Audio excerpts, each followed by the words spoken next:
Welcome back to another technical deep dive here in the debug zone. Today we're tackling a big question and breaking it down with insights from other users.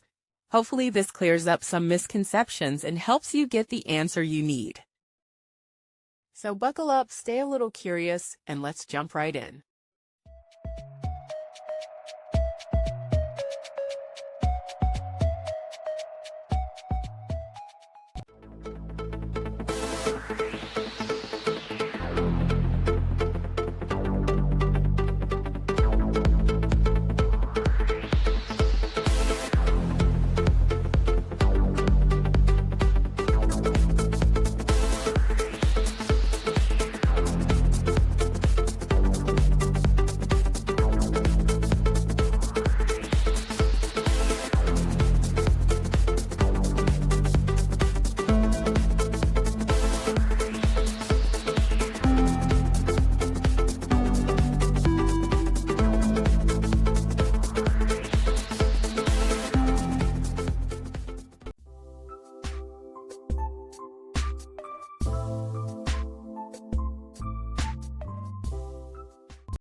And that's a wrap.